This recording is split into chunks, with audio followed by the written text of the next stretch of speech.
Buenos días para todos. Les damos la bienvenida al cuarto módulo de nuestro curso virtual sobre regulación y la gestión de residuos denominado Experiencias Internacionales en la Gestión de Residuos. Recuerden que la metodología de este módulo se abordará a través de teleconferencias simultáneas con expertos de diferentes países. Daremos inicio a nuestra segunda sesión de teleconferencias simultáneas de este módulo, dándole la bienvenida a Andrea Laguna, quien expondrá la experiencia de México en la gestión de residuos sólidos.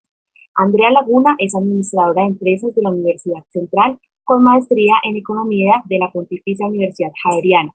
Es becaria de NUFID en los programas de Marco Lógico para la formulación de proyectos de desarrollo y gestión de residuos sólidos en Delft, Holanda. Cuenta con 4 años de experiencia en consultoría de servicios públicos, con análisis en auditorías externas, metodologías tarifarias y estructuración de esquemas de manejo de residuos sólidos. Esta teleconferencia tendrá una duración de 45 minutos aproximadamente y al final tendremos un espacio para todas sus preguntas. Andrea, puedes dar inicio a la presentación. Buenos días para todos. Muchísimas gracias, Gina, por tu presentación. Y muchísimas gracias a SOS Residuos por permitirnos este espacio de conocimiento en temas de regulación de manejo de residuos sólidos. Voy a compartirles la presentación. Entonces, en esta ocasión les voy a presentar temas relacionados con la regulación de residuos sólidos en México. Me enfocaré principalmente al tema de los residuos sólidos urbanos, o como los conocemos aquí en Colombia, residuos sólidos ordinarios.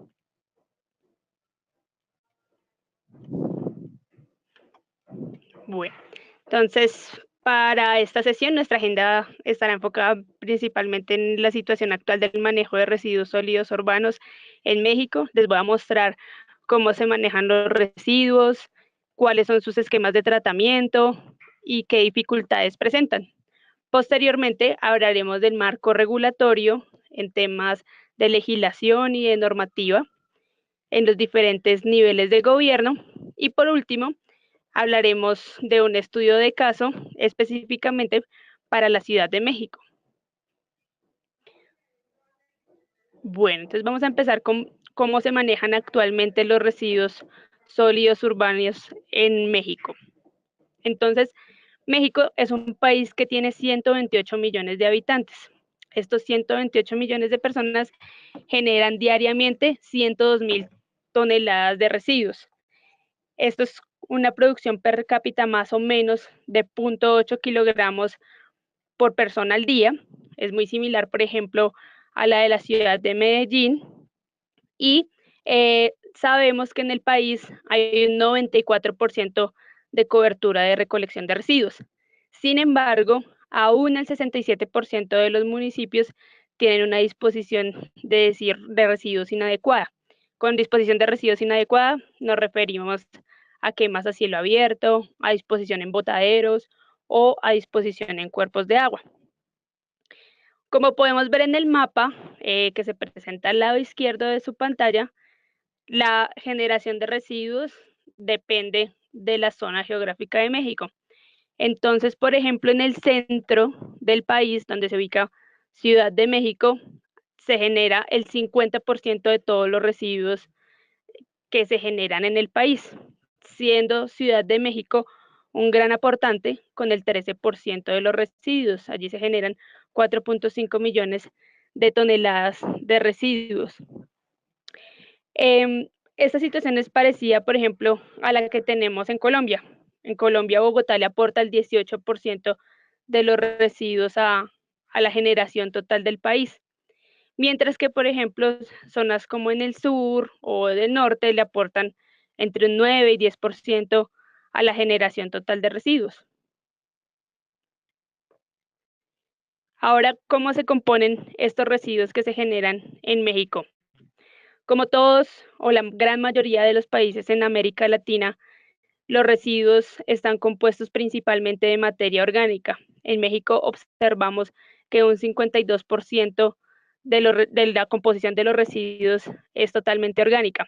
Sin embargo, hay un porcentaje interesante, equivalente a aproximadamente el 37%, de materiales como papel, cartón o plásticos con los que nosotros sabemos que se puede hacer una valorización o una reincorporación dentro de los procesos productivos. ¿Cómo manejan los residuos? Entonces sabemos que se generan 102.000 toneladas, de las cuales hay una recolección de 86.000 toneladas. En México, en algunos municipios hay rutas de recolección selectiva. Entonces se sabe que 9.000 toneladas se recogen en estas rutas, mientras el resto se van en rutas de recolección mixtas. De estos residuos que se generan, que se recolectan, van algunas toneladas a plantas de separación, ¿sí? Otras son recolectadas por recicladores que están incluidos dentro del esquema de recolección y esto nos da un resultado que entre las que se recolectan dentro del esquema del servicio de manejo de residuos sólidos de México y las que se van directamente a copias industriales, que serían como las bodegas de reciclaje, se alcanzan a reciclar o a reincorporar dentro de los procesos productivos 10 toneladas. Sin embargo, otras 80.000 toneladas se van a esquemas de disposición final que pueden ser adecuados o inadecuados y hay 12.000 toneladas que se desconocen su paradero. Ahora, con relación a la prestación de servicios. En México, como les mencionaba anteriormente, todavía hay un gran porcentaje de municipios que tiene una disposición final inadecuada. Entonces, como podemos ver en la gráfica derecha, hay 67% de los municipios que todavía tienen una disposición en tiraderos a cielo abierto. Sin embargo, este valor puede ser mayor, ya que hay 23 municipios que no reportan información de qué hacen con sus residuos. Y hay 10% de los residuos, y 10% de municipios disponen en un esquema de relleno sanitario. En Ciudad de México, en el país de México, hay algo muy diferente a lo que tenemos en Colombia, y es que hay 2.446 municipios que disponen en 1.881 sitios de disposición final. ¿Qué quiere decir esto? Que más o menos cada municipio tiene .76 sitios de disposición, tiene .76 sitios de disposición final. Nosotros en Colombia, en cambio, tenemos un esquema de regionalización bastante robusto que nos diferencia en ese sentido. O sea, no muchos municipios disponen en un solo sitio de disposición final, mientras a diferencia en México, los municipios tienen casi cada uno un sitio de disposición final. Y en relación con los esquemas de recolección, observamos que el 88% de los municipios tienen algún sistema de recolección o de disposición y de disposición final. No sabemos si puede ser disposición final inadecuada o en relleno sanitario. 6% tienen algún esquema de recolección, disposición final y tratamiento, que el tratamiento puede ser en esquemas de compostaje o valorización en digestores anaerobios, como lo vamos a ver más adelante, y hay un 6% de los municipios que no tiene ninguna clase de servicios. O sea, más o menos las personas tienen que hacer por sí mismas su propia disposición final de los residuos. Ahora bien, dentro de los esquemas de tratamiento en México hay valorización de residuos. ¿En qué sentido? Podemos observar que de los rellenos sanitarios que existen, hay 8 que cuentan con extracción de biogás. Este biogás lo utilizan para generar energía. Hay otros existen 2 biodigestores. Biodigestión me refiero a la transformación de los residuos orgánicos a biogás, y con este biogás se genera energía.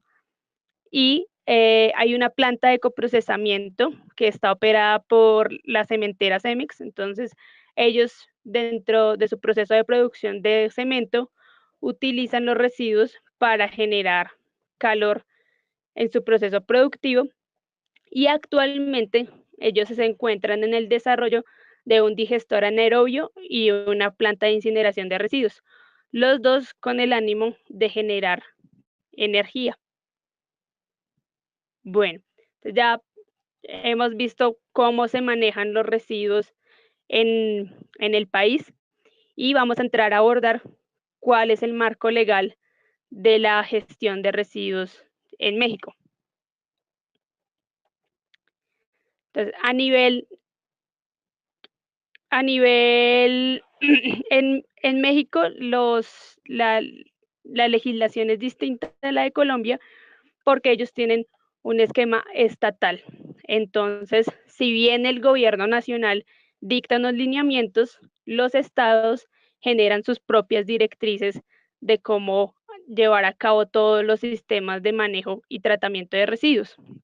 Entonces, a nivel de gobierno, en México está la Ley General de Prevención y Gestión Integral de los Residuos. Esta ley está acompañada de un reglamento. A nivel federal, que sería para nosotros como el Ministerio de Ambiente, allí se llama la Semarnat, ellos emiten normas oficiales que son de carácter técnico o regulatorio.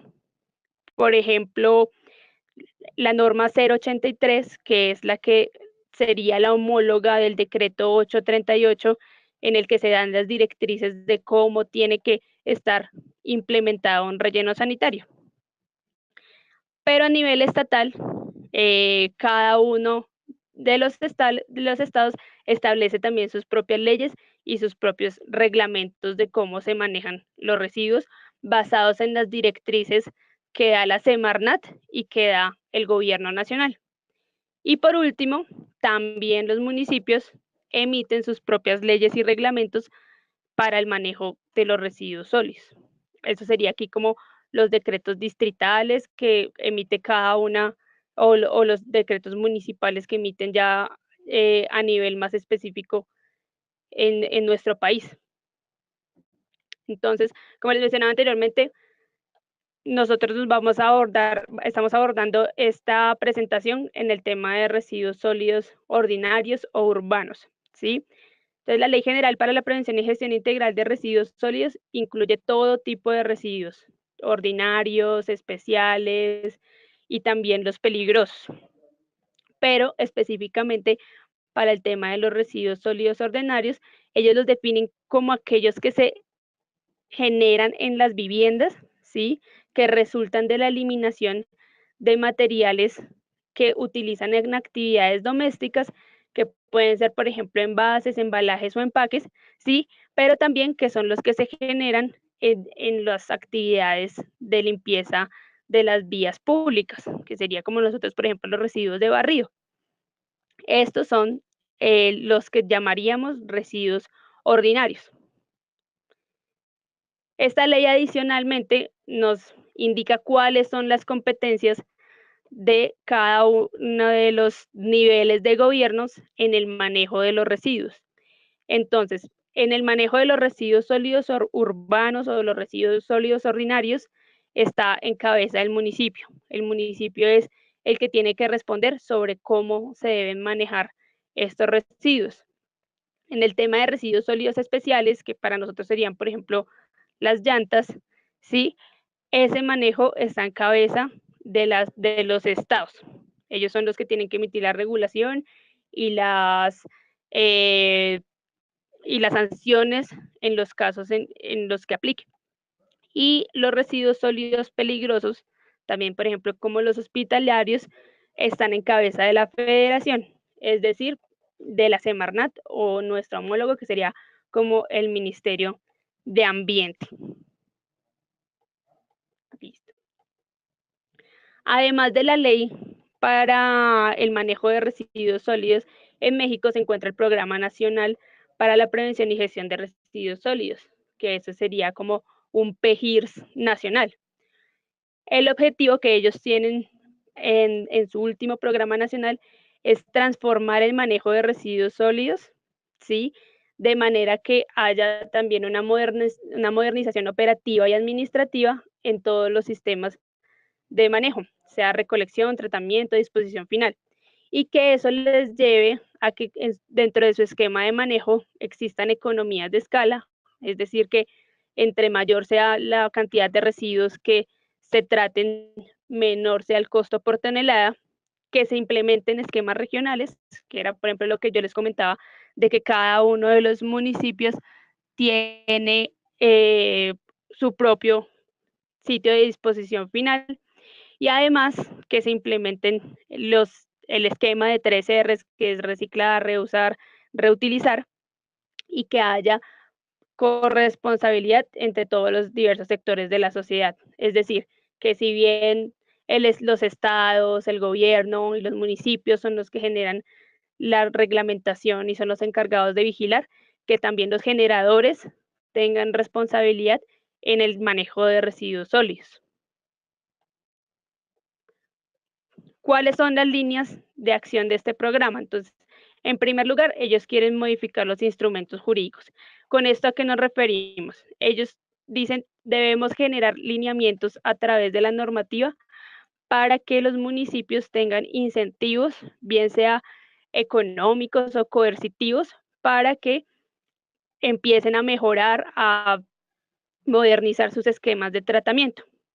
También quieren modificar los requisitos ambientales. Entonces, el año pasado ellos hicieron una modificación de la norma 083, que es como nuestro decreto 838, y le incluyeron unos requisitos adicionales para el tratamiento dentro de los rellenos sanitarios. Además, ellos dijeron que tenían que fomentar dentro de los municipios la elaboración de los planes de gestión integral de residuos sólidos, así como hacer campañas educativas, ayudar a los municipios que tienen dificultades técnicas. Vemos que ellos han identificado que hay algunos municipios que tienen problemas, por ejemplo, de vías o de inundaciones y que requieren un tratamiento especial para que puedan fortalecer sus esquemas de manejo de residuos sólidos. También pretenden impulsar las cadenas de valorización de residuos. Esto básicamente es fomentar la cadena de reciclaje, hacer una evaluación para las federaciones. Digamos, por ejemplo, a ellos les interesa nuestro esquema de evaluación de los municipios, de certificaciones, y ellos pretenden implementar algo similar de manera que puedan tener una evaluación más objetiva de qué están haciendo los municipios con sus sistemas de tratamiento.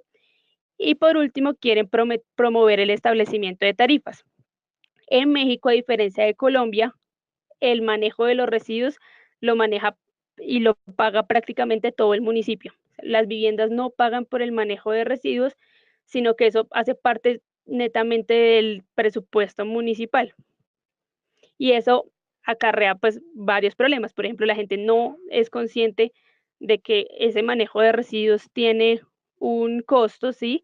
Y en ese sentido su generación va a ser mayor o sus actividades, su comportamiento en torno al manejo de los residuos va a ser diferente.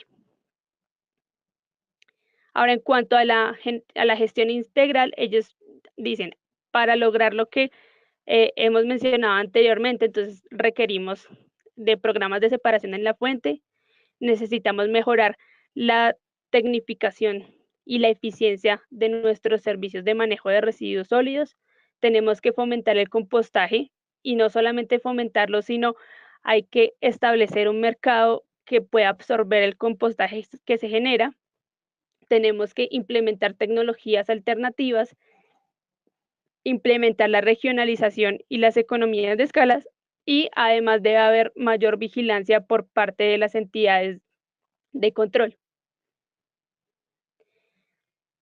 Entonces, dentro de la evaluación que ellos hicieron a nivel de reglamentación, entonces, si bien la Ley General de Residuos Sólidos le dice a los estados, usted tiene que implementar una ley y un reglamento para que le dé las directrices a sus municipios de cómo tienen que hacer la gestión de residuos sólidos. Sin embargo, entonces se observa que la mayoría de los municipios no tiene, la mayoría de los estados no tiene la legislación que se solicitó dentro de la ley de residuos sólidos, ¿sí? Sino que implementan es como unos códigos ambientales, pero pues a la hora de la aplicación no son tan rigurosos y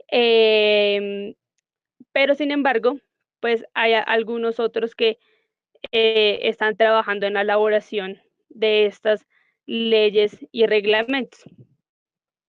A nivel municipal, ellos evalúan que se haya hecho el plan de manejo y gestión integral de los residuos sólidos y entonces observa que igual que nos pasaba algunos años aquí, la mayoría de los municipios no contaban con el plan, ¿sí? Y adicionalmente estos planes tampoco contaban con la debida reglamentación. Ahora, como ustedes saben, a partir del tratamiento de los residuos se pueden generar se pueden generar subproductos como la energía que tienen una reglamentación aparte. Entonces, digamos, en este tema, eh, el gobierno nacional tiene la Ley General del Cambio Climático y específicamente indica para el tema de residuos que debe reducirse de 49 millones de toneladas a 35 millones de toneladas de dióxido de carbono. Eso en un plazo a 2030. También tenemos la Ley de Promoción y Desarrollo de Bioenergéticos, que en este caso le aplicaría al biogás que se genera en los rellenos sanitarios. Y esta ley básicamente lo que establece es unos incentivos para que distintos sectores de la economía, y en este caso en el de manejo de residuos sólidos, se generen subproductos como el biogás. Y para el tema de generación de energía, entonces hay una ley de transición energética que lo que promueve es que, que el país deje de generar energía con fuentes fósiles, como por ejemplo el petróleo, y comience a generar energía a partir de fuentes no convencionales, como lo son los residuos. Entonces, la ley se pone una meta, que es que el 35% de toda la energía generada en el país se genere a partir de fuentes no convencionales. Y por último, tenemos la ley de la industria eléctrica, que digamos, esta ley es importante porque en México la, la energía se generaba a partir de un solo prestador que era estatal. Entonces, en México la generación de la tarifa de la energía eléctrica era bastante alta. Entonces, esta ley lo que hizo fue abrir el mercado de la energía y empezar a promover a la inversión extranjera o la inversión nacional para que haya distintos generadores de energía.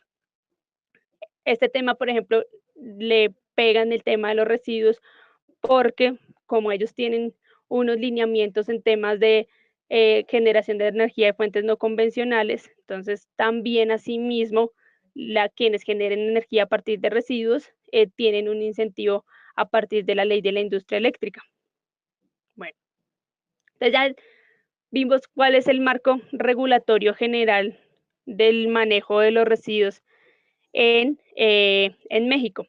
Entonces ahora quiero presentarles un caso de estudio puntualmente en Ciudad de México y a partir del mismo les voy a hacer algunas preguntas.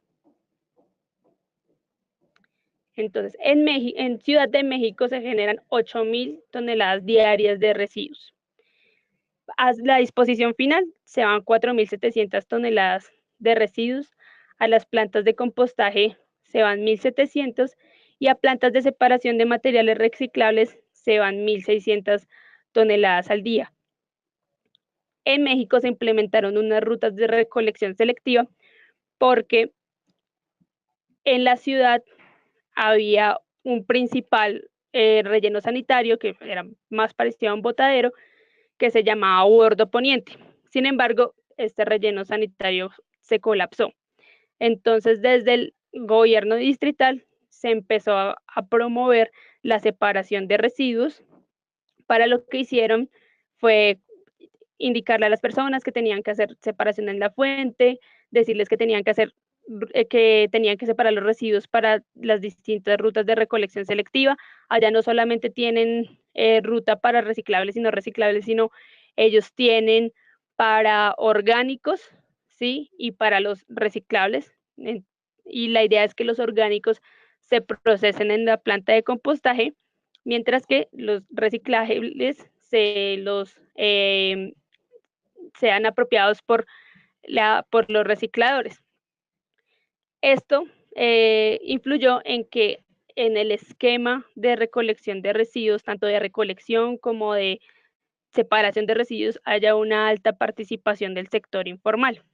Ahorita la Ciudad de México está demandada por la Comisión de Derechos Humanos de México porque ellos incluyeron dentro de su esquema al sector informal. Entonces, la ley de residuos sólidos prohíbe la separación de residuos en la calle, lo que ellos llaman la pepena, está prohibida en la calle.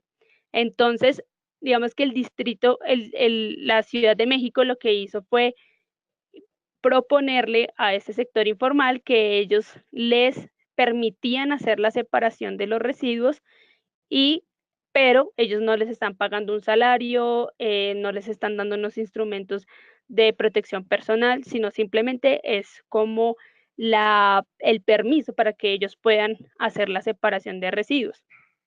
¿Sí? Tienen una baja capacidad de tratamiento, lo que les comentaba, ellos, el bordo poniente, que era donde disponían, colapsó su vía útil y entonces ellos les tocó empezar a buscar dónde disponer residuos dentro de los rellenos sanitarios o los botaderos más cercanos de la ciudad. Y tienen otro aspecto que influye negativamente dentro del esquema, y es que el municipio financia absolutamente todas las actividades dentro de lo que ellos pagan, porque entonces también hay otro problema. Entonces, como ellos involucraron a un sector informal dentro de la recolección de residuos, las personas, los ciudadanos, les dan alguna propina a estas personas, pues sabiendo también que ellos no pagan ninguna tarifa por la recolección de residuos. Entonces, como pueden ver ahí en la fotico de la izquierda, ustedes ahí ven que hay un camión recolector y hay unas personas que tienen bolsas y canecas en los que van haciendo la separación de residuos. Eso está prácticamente avalado por el distrito y por eso es que el distrito está demandado, digamos que por una violación de los derechos humanos. Y también pueden ver que ellos, aquí en otra fotico de la izquierda, pues que ellos tienen unas estaciones de transferencia en donde también se lleva a cabo una separación de residuos. Entonces, para la recolección de residuos, ellos tienen 2.460 vehículos, tienen 13 estaciones de transferencia. En esas 13 estaciones de transferencia operan 250 tractomulas. Hay 3 plantas de selección y hay 6 plantas de compostaje, y en este momento están disponiendo en 5 rellenos sanitarios que están dentro de la región, los 5 rellenos sanitarios más cercanos. Entonces, con base en esto, digamos lo que acabamos de ver, a mí me gustaría preguntarles cuál sería el esquema de tratamiento que debería adoptar esta ciudad. O sea, nosotros ya sabemos que ellos tienen un problema de disposición final, sí, que tienen un problema de informalidad, y sabemos que la composición de los residuos que tiene Ciudad de México es 27% de inorgánicos, pero que no son reciclables, 26% de residuos reciclables y 47% de residuos orgánicos. Ahora, ¿qué cambios ustedes implementarían en la gestión y el manejo de los residuos? Y me gustaría que ese aspecto lo abordaran no solamente desde el aspecto técnico operativo, sino también desde el tema comercial. ¿Qué cambios serían necesarios para que se mejorara el manejo y el tratamiento de residuos sólidos en la Ciudad de México? Y por último es cómo involucrarían al sector informal en las actividades de recolección, de transporte, también de separación y clasificación de los residuos. Así de manera que esta actividad se realice de manera adecuada y que las personas que participen en la misma tengan los parámetros mínimos de seguridad. Entonces, le damos la palabra a Gloria Patricia Bedoya Salazar para que responda las preguntas. ¿Aló? ¿Me escuchan? Si quieres. Sí, hola Gloria. Hola, buenos días. Mira, yo más que responder antes quiero saber un poquitico más del tema de la informalidad de los recicladores, eh, porque veo realmente que ellos ahí están corriendo peligro porque están pues como muy metidos en la tolva y como con mucho manejo ya directo. Yo quería saber si allá en México estos recicladores tienen alguna regulación o son informales totalmente. Sí, como tú lo dijiste, la prácticamente la separación de residuos en las calles está prohibida y por eso mismo no hay reglamentación de recicladores. O sea, digamos, Colombia es uno de los países más avanzados en tema de la reglamentación del reciclaje inclusivo o el reciclaje o la apropiación de los recicladores informales a nuestro esquema del servicio público de aseo.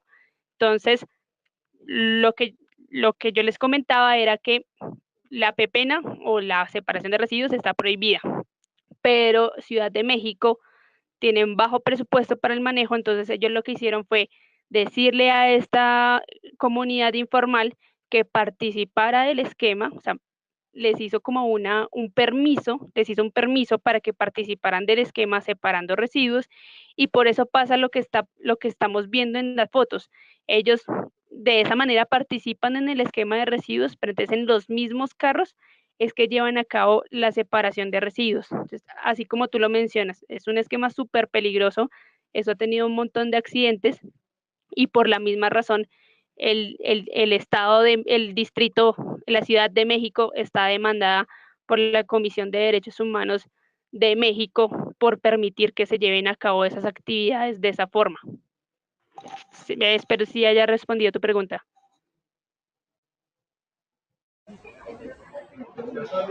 Sí, muchísimas gracias. Entonces, ya teniendo eso claro, yo creo que una de las cosas que podemos mejorar en el sistema es precisamente eso, porque lo de las rutas selectivas es algo muy interesante para uno poder empezar como a incursionar en el tema de reciclaje y de separación y poder sacar todos los productos que ustedes tienen allá, por ejemplo, las leyes de cambio climático, la de biogás, o sea, son muy interesantes, pero yo creo que si desde el inicio no se coge el origen y no se trabaja bien este tema, porque si se hay buenas rutas de rutas selectivas, pero no se tiene bien la forma de hacer la ruta y de recoger y de no poner en riesgo a estas personas, yo creo que ahí hay muchas cositas, muchas oportunidades de mejora en eso.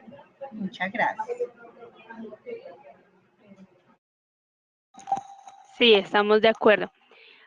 Además, por lo que nosotros podemos observar, o sea, hay un 26% de residuos reciclables. Entonces, digamos, en cuanto a la primera pregunta, lo que hoy en día hizo el Estado de México, pues ya se vio en apuros en que tiene 8.000 toneladas, de las cuales tiene que hacer un tratamiento. Entonces, lo que ellos hicieron fue sacar una licitación para hacer una planta de incineración. Esa planta de incineración va a tratar 4.500 toneladas diarias de residuos, eh, de los que provienen principalmente de los residuos inorgánicos no reciclables. Y digamos, esa licitación ya se la ganó el operador de Veolia y ya inició su construcción. Y adicionalmente van a implementar un sistema de tratamiento para residuos orgánicos, porque pues de todas formas siempre hay un 47% de residuos orgánicos a través de la digestión anaerobia. Entonces, este es un sistema de transformación de residuos en el que participan unos microorganismos que no requieren de oxígeno y transforman los residuos en biogás. La idea es que con ese biogás que se genere se pueda suministrar al alumbrado público o, por ejemplo, la energía que se va a generar en la planta de incineración. La idea es que empiece a alimentar el sistema metro que hay en la Ciudad de México. Bueno, con relación a los cambios que ustedes implementarían en la gestión del manejo de residuos, incluyendo los aspectos técnico-operativos o los comerciales, ¿ustedes qué propondrían al respecto? Bueno, digamos que en mi opinión, lo primero que ellos tienen que hacer es cobrar una tarifa para el manejo de residuos sólidos. Por ejemplo, nosotros tenemos acá salió una cosita. O sea, perfecto, ya terminé.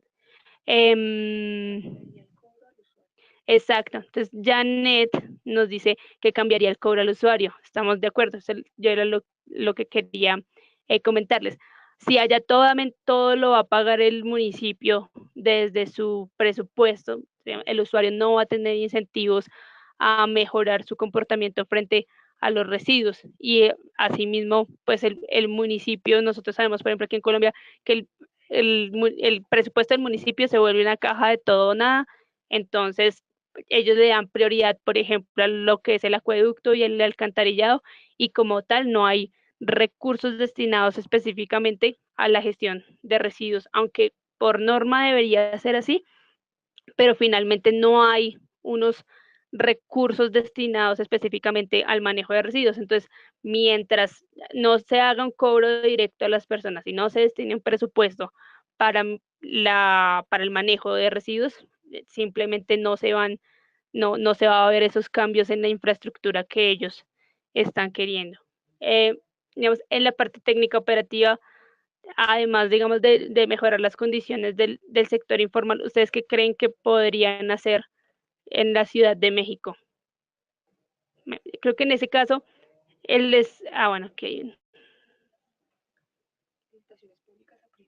licitaciones públicas a privados.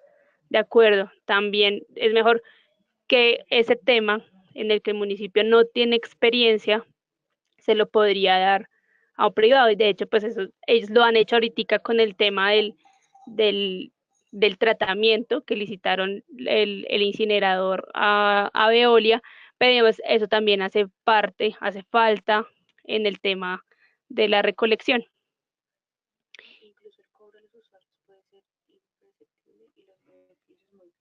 Sí, y Gloria Patricia nos dice que el cobro a los usuarios puede ser que no lo perciban los usuarios, y sin embargo los beneficios pueden ser muy visibles. Nosotros vemos, por ejemplo, eso aquí en Bogotá. O sea, en Bogotá pagamos una tarifa de 12.000 pesos y con eso se financia todo el esquema de recolección y disposición final de los residuos de Bogotá. Bueno, y por último, pues creo que ya lo hemos venido abordando desde cómo se involucraría al sector informal. Digamos, ahí tenemos un problema a nivel de gobierno, porque, digamos, la legislación colombiana nos permite que el sector informal participe de las actividades del servicio público de aseo, pero en México la ley prohíbe que el sector informal participe. Entonces, ahí deberíamos pensar en un cambio institucional a nivel de gobierno, en que el sector informal es una realidad y de que debemos es buscar la forma de involucrarlo dentro de nuestros esquemas de manejo, para evitar que pase lo que está pasando, de que hay accidentes, de que estas personas trabajan en condiciones inseguras y de que podría recuperarse una mayor cantidad de residuos. Entonces, bueno, esta era básicamente la presentación. Me gustaría saber si tienen alguna duda, algún tema que quisieran complementar. Digamos, si no lo hacen ahorita en el marco de la presentación, yo creo que la mayoría tienen mi correo y me pueden enviar cualquier duda que tengan. Janet dice que el esquema es muy parecido al de Perú. Bueno, sí, de acuerdo. O sea, como el esquema es financiado por el municipio, entonces hay una alta dependencia de las decisiones del municipio para la gestión. Listo. Bueno, entonces muchas gracias a todos por participar. Le doy la palabra a Gina. Bueno, así damos por finalizada esta conferencia del módulo 4. Recuerden que la próxima semana se llevarán a cabo las teleconferencias sobre las experiencias de la Unión Europea, de Ecuador, de Brasil y de Argentina, y desde el lunes hasta el jueves a las 9 de la mañana.